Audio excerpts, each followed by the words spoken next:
Imagine you're an entrepreneur preparing to enter a market that feels familiar, but not fully certain. At the beginning, your judgment is clear. You know that real demand exists. You understand why customers are willing to pay. You have a reasonable grasp of the cost structure and the competitive landscape. You can even state several key conditions in advance. If user retention fails to reach a certain level, or if customer acquisition costs exceed a defined threshold, the project should not continue. At this stage, the judgment is rational. Not because it is guaranteed to be correct, but because it can be tested by reality. You know which conditions, if violated, would require you to revise or abandon the decision. 6 months later, the environment begins to change. Growth slows down, costs rise, new technological paths emerge, policy signals become unclear. You reassess the situation, update assumptions, and adjust strategy. Judgment still makes sense because you can still answer a crucial question. If results deteriorate, which assumption has been invalidated? The real problem appears later. As conditions continue to worsen, your language starts to shift in subtle ways. You stop discussing specific user behavior and begin to say that the overall environment is unfavorable. You stop analyzing product weaknesses and begin to emphasize industry cycles. You can no longer clearly identify whether demand has disappeared, execution has failed, or your original understanding of the market was flawed. At this point, a critical but often overlooked fact emerges. No matter what you do next, the outcome can no longer be used to validate your judgment.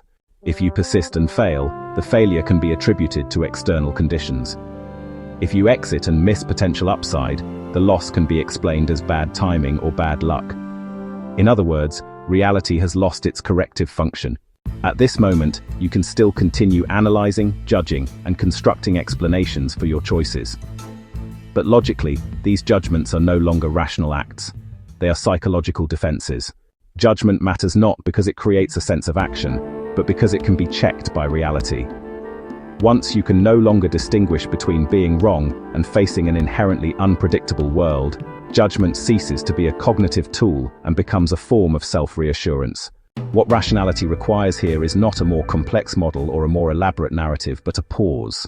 Pausing is not abandoning thought. It is acknowledging a fact. The conditions that once made judgment possible no longer exist. This is precisely what many people find difficult. Continuing to judge creates the feeling of control. Admitting that you no longer know how to judge means confronting uncertainty itself. When Duan Yongping repeatedly says, "I don't know," or "I don't do what I don't understand," he is not expressing temperament or style.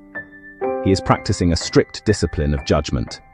When judgment loses its capacity to be corrected, refusing to judge is a form of respect for reason. The real risk lies not in failure or in being wrong, but in insisting on judgment when correction is no longer possible.